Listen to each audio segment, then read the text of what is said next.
Bonjour et bienvenue au rendez-vous de l'expérience client. Je suis Claire Morel, journaliste spécialisée dans les sujets de l'expérience client justement.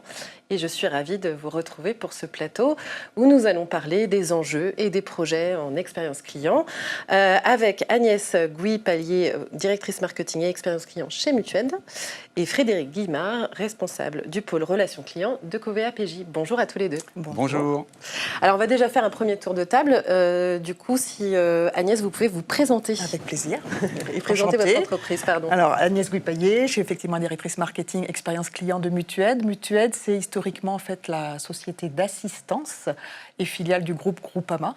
Donc, nous intervenons historiquement dans l'assistance. Et puis, nous nous sommes étoffés un peu notre offre avec tout ce qui est l'assurance affinitaire pour proposer, co-construire des offres avec des courtiers qui eux-mêmes ont des distributeurs et qui peuvent aller dans des univers d'auto, d'habitation, de santé, du voyage, du sport, proposer du coup des offres qui combinent l'assistance, l'assurance et les services. Donc, en synthèse, on est dans un modèle B2B2B2C et en marque blanche qui plus est.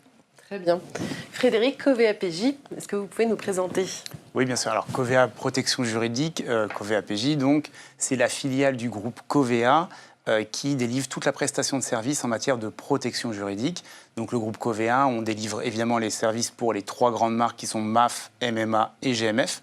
Mais nous avons également des partenaires en direct et on fait également du courtage. Covea Protection Juridique, c'est à peu près 300 millions d'euros de chiffre d'affaires, plus de 600 000 demandes d'informations juridiques traitées, plus de 100 millions de litiges réglés, ce qui nous place numéro 1 tant sur le part que le pro en matière de protection juridique. Et donc, ces deux grandes prestations qu'on délivre, que ce soit l'information juridique ou la gestion des litiges, sont adressées par plus de 400 juristes en interne qui sont épaulés par une grosse centaine de fonctions support qui sont à l'œuvre au quotidien pour aider les juristes à délivrer la meilleure prestation de service possible. Parfait. On va démarrer avec vous, Agnès. Quels sont vos enjeux en matière d'expérience client aujourd'hui au sein de Mutued ?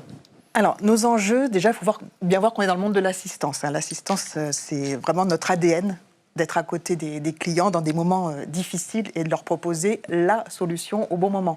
Et ce, 24 heures sur 24 et 7 jours sur 7. Donc déjà, là, on doit répondre à notre promesse d'assister les personnes. C'est déjà, je crois, assez fort. Ensuite, je vous ai parlé tout à l'heure de voyage, d'automobile, de santé. Et là, peut-être l'expérience client n'est pas forcément la même. L'enjeu n'est pas toujours le même. Je vais donner 2-3 exemples.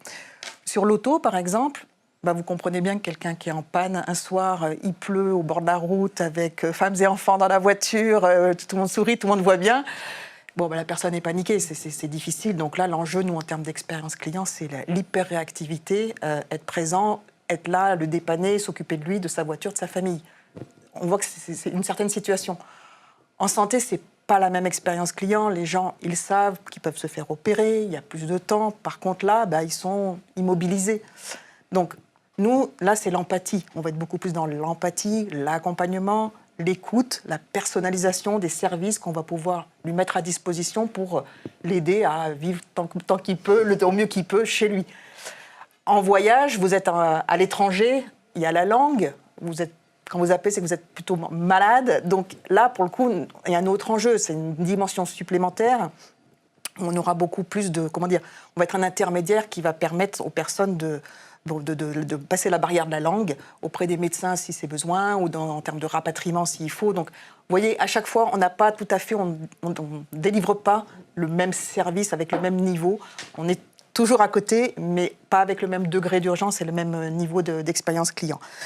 Ce qu'il faut voir aussi, je terminerai sur ce dernier point par rapport à l'enjeu, c'est que, comme je vous l'ai dit, on est en marque blanche. Donc, il faut que notre expérience client soit, celle qu'on fait vivre aux clients soit optimale, puisqu'on porte la responsabilité de la marque pour laquelle on intervient. Donc c'est hyper important, ça c'est un enjeu aussi pour nous, de faire en sorte que la satisfaction soit maximale. Alors justement, comment vous répondez à ces enjeux-là ? Quels sont vos projets ? Alors, on a mis un certain nombre de plans d'action en place pour justement répondre à ça. Alors d'abord, avant plan d'action, il y a organisation. On est un certain nombre dans l'entreprise à être organisé par rapport à ce que on appelle des verticales métiers. Je vais prendre les commerciaux, le marketing, même les services plus spécialisés comme la MOA, où on est assez spécialisé par ces univers et du coup, on a vraiment des experts dans ces domaines qui connaissent et qui peuvent délivrer les bons services donc, par rapport aux clients. Donc, il y a vraiment cette expertise qui est déjà dans l'entreprise. Et puis, on a plus récemment travaillé sur cette notion de parcours client avec la mise en place d'une organisation pour faire de l'amélioration continue. Alors, on est des petites équipes opérationnelles avec les métiers et toutes les semaines, on travaille sur les parcours et les irritants. Donc on part des irritants clients pour voir comment, en tirant la pelote, on va changer soit un process, un outil, quelque chose dans l'offre, et du coup délivrer une expérience client améliorée. Autre point, les gens pas contents. Donc les gens pas contents, ils nous le disent, à la fin d'une prestation, ils nous notent. Et ceux qui mettent une note pas bonne, à 1, on va dire, on les rappelle tous 100%. Et du coup, déjà on essaye de voir ce qui ne va pas, diminuer l'insatisfaction, proposer quelque chose. Et puis aussi, ça nourrit aussi notre base d'irritants. Donc c'est un peu, vous voyez, ça s'alimente. Et puis, dernière chose, mais ça c'est un plus gros plan d'action, on va dire, on est en train de refondre notre système d'information. Donc là, on remet tout à plat avec tous nos parcours. Et du coup, on va faire en sorte qu'on ait un CRM sur lequel on va vraiment aller tendre vers des parcours de demain, sans couture, comme on dit maintenant, complètement fluides dans chacun de ces univers. Très bien. Frédéric, je me tourne vers vous. Quels sont, de votre côté, chez Covea PJ, vos enjeux, les objectifs? Et puis, quelles sont les réponses à ces enjeux en matière d'expérience client? Alors, en écoutant Agnès, je me rends compte qu'on a beaucoup de points communs. Effectivement, la protection juridique, c'est aussi une forme d'assistance. Quand les clients nous contactent, ils sont aussi complètement stressés. Ils viennent avec un problème de la vie quotidienne. Et souvent, il dure depuis un petit moment. Alors, c'est pas immédiat, la voiture ne vient pas juste de tomber en panne, mais par exemple, ils sont fâchés avec leurs voisins depuis des mois, et à un moment donné, il faut trouver une solution. Donc, ils arrivent avec beaucoup d'émotions. Donc, notre premier job, ça va être d'accueillir cette émotion. Et puis, ça va être, grâce à l'expertise juridique, les aider à trouver une solution. Et c'est ça, nous, notre job, on est des démêleurs de tracas. On est des démêleurs de tracas pour vraiment faire en sorte que le tracas du client, qui a un problème de la vie de tous les jours, on arrive à l'aider, à le résoudre dans 2/3 des cas à l'amiable, puisque ça, c'est notre vocation. On dit toujours, un bon accord amiable vaut mieux qu'un long procès. Et les clients, ils ont ce double stress d'être confrontés, finalement, à un appareil judiciaire qu'ils ne connaissent pas et des normes, des lois qui sont assez complexes à comprendre. Rien que le langage juridique, c'est déjà pas simple en soi. Et donc, les démêleurs de tracas, ils sont là pour aider nos clients à solutionner tout ça. Et donc, nous, notre enjeu, c'est faire en sorte de délivrer pareil la meilleure expérience client. Pourquoi ? Tout simplement pour fidéliser les clients de nos propres clients, des marques par exemple, et puis également être en soutien du développement, puisqu'en fait, plus on va délivrer une prestation impeccable, plus on va fidéliser les clients et plus les réseaux avec lesquels on travaille vont être motivés à nous délivrer de la prestation et donc vendre en fait. Et donc ça va nous aider à se développer. Et alors au niveau de vos projets, notamment RH, qu'est-ce que vous avez mis en place justement pour répondre à ces enjeux? Alors pour répondre aux enjeux de l'expérience client, au niveau RH, on a mis en place plusieurs choses. Tout d'abord, ce qu'il faut avoir en tête, c'est qu'on recrute que des juristes qui sont Bac+5 en droit, avec des spécialités différentes. On fait en sorte aussi de recruter un panel assez divers pour avoir des juristes qui soient à la fois généralistes et spécialistes dans tous les domaines de droit. Avec le nombre de clients, on a plus de 4 millions de clients à servir. On se doit d'être parfait dans tous les domaines de droit et c'est très divers et varié le droit. Et puis, la première chose qu'on va faire, c'est que on va avoir une formation très complète qu'on a entièrement refondue, qui est beaucoup plus longue que ce qu'on faisait auparavant, de manière tout d'abord à former les juristes en relation client. Parce que ce n'est pas complètement intuitif quand je sors de la fac après 5 ans de droit. La relation client, c'est quelque chose qui s'apprend, c'est quelque chose qui se vit. Donc on a beaucoup d'accompagnement et théorique et aussi pratique avec des séquences de double écoute, des simulations qu'on réalise, ce genre de choses. Et puis, on va aussi beaucoup les former sur la partie négociation amiable, puisqu'on est des faiseurs d'accords amiables. Et donc là, on va vraiment, pareil, les former à activer les bons leviers, qui sont d'ailleurs parfois pas des leviers juridiques, qui sont des leviers de techniques de négociation classiques. Mais évidemment, le droit vient rajouter une couche. Donc ça, c'est la première chose au niveau RH. La deuxième, c'est le management. Tous nos juristes sont cadres, mais il faut absolument qu'on arrive à les rendre encore plus autonomes. Donc on fait en sorte, on a mis en place un projet de management de la performance collaboratif, où le but c'est de mettre en place un accompagnement complètement personnalisé, et l'objectif, c'est de leur redonner un maximum d'autonomie et qu'avec cette autonomie, ils sont en capacité de mieux servir les clients. Donc ça, c'est très important. C'est des ateliers entre les managers, les collaborateurs, pour mieux suivre aussi leur progression dans le temps et toujours mettre en place des actions qui vont les aider à progresser. Ça, c'est le deuxième point. Et puis le troisième point, on a aussi des incentives complètement liés à la relation client, puisqu'un peu à l'instar de ce que vous faites, on a aussi des questionnaires de satisfaction client et on fait soit des challenges, on a même une prime de performance qui récompense en fait les notes de satisfaction client à l'échelle individuelle et à l'échelle collective. Voilà les trois gros leviers RH. Très bien. Alors aujourd'hui, on parle beaucoup de digitalisation des parcours clients pour les simplifier, pour faciliter la vie des collaborateurs, des clients. Quelle place tient cette digitalisation au sein de vos projets, Agnès ? Alors, de plus en plus, ça c'est une évidence. Déjà, je viens de vous dire que on est en train de changer notre système d'information et mettre en place un CRM. Donc déjà, en interne, pour les collaborateurs, c'est déjà pour qu'eux-mêmes aient des process plus fluides et qui soient totalement calés entre eux et avec ceux des clients. Donc ça, c'est la première chose. Côté client, j'ai envie de dire, l'assistance, c'est aussi rêver pour la digitalisation, parce que les clients sont à l'extérieur, ils sont loin, comme j'ai dit tout à l'heure, ou en panne, ou voilà. Donc, c'est sûr que la notion de géolocalisation qui permet déjà d'appeler, d'être tout de suite en contact, et après de se faire géolocaliser, parce que vous savez, des fois, on ne sait pas où on est en panne. Alors, je prends l'exemple de la panne, il n'y a pas que la panne, mais on ne sait pas où on est, donc on ne peut pas être très précis. Donc là, ça donne une précision qui peut être envoyée directement à l'assisteur. Donc ça, c'est un énorme gain, déjà. Et puis après, à chaque fois qu'il va commander un dépanneur, comme Uber, il va voir arriver sa dépanneuse, comme les taxis. Et puis, toutes ces prestations on est beaucoup par la téléphonie, mais néanmoins, tout va être redondé sur... alors, ce n'est pas une appli, c'est ce qu'on appelle une web app. Il n'a pas besoin de mettre de code. L'idée, c'est qu'au contraire, ce soit hyper simple. Je rappelle, assistance, donc réactivité, simplicité, il ne faut pas qu'ils se prennent la tête pour ça, c'est l'urgence. Donc, c'est très très simple, ça défile, et il voit exactement toute sa prise en charge, il a tout ça sur son appli.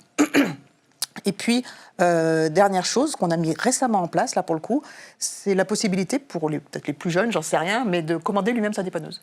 Donc, je suis en panne, plutôt que d'appeler, on lui propose, on lui dit si vous voulez, donc il reçoit un SMS, il clique et lui-même, il commande sa dépanneuse. Et demain, on pourra faire également les taxis comme ça. Donc, très bien. Oui, ça va bien avec nos parcours. Le beurre de la dépanneuse. Okay. Exactement. Même question pour vous, Frédéric. Quelle est la place de la digitalisation au sein de vos projets ? Alors, encore une fois, elle n'est pas coutume. Nous aussi, on a mis en place un CRM. Alors, lors de la Covea-PJ, c'est la fusion de deux sociétés protection juridique du groupe Covea. Et donc, en 2021, lorsqu'on a fait la fusion opérationnelle, on a profité pour refondre tout notre système d'information. Évidemment, toute la partie téléphonie, mais également la partie CRM. Et c'est le CRM qui est déployé aussi dans le groupe Covea au sein des différentes marques. Le gros avantage, c'est que ça va nous permettre d'avoir une vraie vision 360 des clients, quel que soit le parcours au niveau du groupe. Ensuite, sur les parcours digitaux, on travaille à améliorer vraiment l'accès self-care, notamment sur la visibilité du suivi du litige pour le client directement en ligne. Ça, c'est très important parce que on fait tout pour résoudre les litiges à l'amiable, pour aller assez vite, mais dès qu'on va partir au judiciaire, ce sont des procès qui peuvent durer 18 mois, 3 ans, puis on a même encore des dossiers qui datent de 20 ans, en fait, qui sont encore en cours. Donc il faut permettre aux clients 24/24 d'avoir l'avancée de son dossier visible. Donc on travaille à ça. On travaille également à la prise de rendez-vous.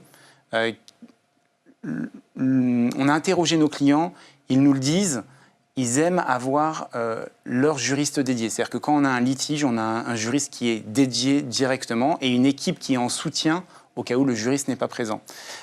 On se rend compte quand même qu'il faut qu'on arrive à offrir la possibilité aux clients d'avoir son juriste de façon plus fluide et plus facile. Et donc, on est en train de mettre en place la prise de rendez-vous directement, où là, le client pourra en self-care, dans son espace client, aller prendre un rendez-vous avec son juriste directement sur des créneaux qui lui plaît, en fait. Donc ça fait partie aussi de l'amélioration. Et puis après, on va avoir toute la partie documentation en ligne. Le droit, c'est beaucoup de documents, de paperasse, mais il faut leur simplifier la vie à nos clients. Et on a par exemple beaucoup de lettres types. Ça peut être un client qui a des appartements en location, il appelle pour un bail, et ben on va lui fournir un modèle de bail, par exemple. Voilà ce genre de choses. Et puis, on travaille sur des services supplémentaires qui vont nous permettre de ne pas laisser le client, même quand il est non garanti. Donc évidemment, on est une assurance, le client appelle, il est exclu, on va le non garantir. Bah, là, au lieu de le laisser tout seul en lui disant bah, « désolé, débrouillez-vous », eh bien là, on a créé un partenariat et tous nos clients non garantis, on peut les réorienter vers une visite avec un avocat gratuit, une consultation d'avocat plus exactement, pendant 20-30 minutes entièrement gratuitement. Et ça lui permet au moins de le réorienter, même si on n'a pas pu nous le prendre en charge directement. Il n'est pas laissé tout seul à l'abandon avec son tracas. On essaye quand même de le démêler un minimum. Voilà. Et puis, voilà en gros les grands projets digitaux chez nous. Alors, en parlant de digitalisation, forcément, on pense à l'IA. C'est le gros sujet du moment. Dans cette 4e saison, on en a beaucoup parlé. Quelle est la place de l'IA au sein de vos projets? Est-ce que vous avez des choses en tête et en prévision? Alors, au sein de l'outil qu'on est en train de déployer, le CRM, il y a aussi des modules IA qu'on va bien évidemment exploiter. Beaucoup à partir de la data, on a énormément de data, donc pour optimiser beaucoup plus déjà en interne, aider mieux le collaborateur dans son choix des prestations à délivrer, mais également pour tout ce qui est le missionnement, pour être beaucoup plus précis dans les missionnements qu'on doit faire. Je vous donne un exemple, c'est très simple, mais voilà, des voitures électriques pèsent plus lourd, donc il faut qu'on aille chercher des dépanneurs qui peuvent prendre des voitures plus lourdes. Puis il y a des tas de critères qui font qu'il faut qu'on aille chercher les bons réseaux à mettre en place en face des bons sinistres, on va dire. Donc ça, c'est un premier exemple d'optimisation, j'ai envie de dire, de nos process. Et puis j'en ai un autre sur lequel on travaille, c'est pour anticiper à travers différents, tout ce qu'on appelle chez nous la planification des flux téléphoniques, parce que vous l'avez compris qu'on a énormément de flux téléphoniques, c'est ça la base, à partir de différents critères. Panaché, la météo à 10 jours, les événements sportifs, d'autres événements, une grève potentielle, les congés, que sais-je, modéliser tout ça pour avoir au mieux une vision sur nos planifications de flux téléphoniques. Même question pour vous, Frédéric. La place de l'IA aujourd'hui au sein de vos projets, ça représente quoi? Est-ce que vous avez des éléments concrets à nous partager? Alors évidemment, dans le monde juridique, l'IA est prévue, va devenir forcément incontournable. Donc on s'en est emparé et dès l'année dernière, on a commencé des explorations sur des cas d'usage très précis pour valider, on va dire qu'il y avait un réel intérêt et puis commencer à tester l'IA concrètement pour voir si ça fonctionnait pour nos cas concrets. Donc je vais illustrer. Alors tout d'abord dire que notre conviction sur l'IA, c'est que ça ne va pas remplacer les juristes. On est en relation client et très clairement, demain, les clients, ils auront potentiellement, si on se projette dans 5 ans, ils auront peut-être des IA à disposition qui leur donneront tout un tas d'informations. En réalité, déjà aujourd'hui sur Internet, on peut avoir plein de réponses. Pour autant, on constate que les clients continuent à nous appeler, quand bien même ils sont très renseignés, parce qu'ils ont besoin en fait tout simplement d'un expert qui les rassure et qui va délivrer, qui va venir appuyer potentiellement ce que le client a vu. Donc pour nous, l'approche, c'est vraiment de se dire que l'IA, ça va devenir un assistant pour nos juristes. Un assistant pour être plus performant, plus rapide, plus précis, et puis aussi plus fiable, pour trouver une information plus fiable et mieux délivrer encore le service. Alors, un exemple très concret, à l'information juridique, nos juristes en temps réel font des recherches. L'IA va évidemment révolutionner la façon dont aujourd'hui on fait les recherches. Au même titre qu'on peut se faire une comparaison, hein. À l'époque, il n'y avait pas Internet. On avait notre code civil à côté, on faisait les recherches, on est passé à Internet, on digitalise, on fait des recherches sur des moteurs de recherche qui existent aujourd'hui. Demain, les moteurs de recherche avec de l'IA intégrée qui vont pouvoir aller consulter une quantité astronomique de données en temps réel et très rapidement restituer une synthèse, et en plus une synthèse qui potentiellement va être déjà un peu vulgarisée, puisque notre job à nous en tant que juriste, c'est vraiment de vulgariser le droit pour nos clients. Eh bien ça, demain, l'IA va être va être d'une vraie aide. Et donc, c'est pour ça que je parle d'assistant juridique. Autre cas d'usage très concret, je vous disais, on sert 3 marques plus beaucoup de partenaires de clients en direct ou en indirect avec du courtage. On a plus de 500 contrats différents. Ça veut dire que pour nos juristes, parfois, s'y retrouver dans tous les contrats, ça demande une certaine gymnastique. Oui, ça demande du temps de recherche. Là aussi, l'IA doit pouvoir nous aider à aller plus vite, à trouver les bonnes garanties qui sont associées aux bons clients et pouvoir répondre plus rapidement. Et puis après, on pourra en parler pendant des heures, mais je crois que pour le monde juridique, oui, ça va vraiment bouleverser les choses plus tard. Merci à tous les deux. Nous devions aussi accueillir Frédéric Brizard, qui est directeur général de SFG. Il n'a pas pu se joindre à nous pour cause de grève dans les transports aériens. Nous l'avons interviewé en vidéo et nous vous proposerons de visionner son témoignage un peu plus tard. En attendant, là c'est la fin de cette saison 4. J'étais ravie de l'animer et je vous dis peut-être à l'année prochaine. Merci. À bientôt, merci beaucoup. Au revoir. Merci, au revoir.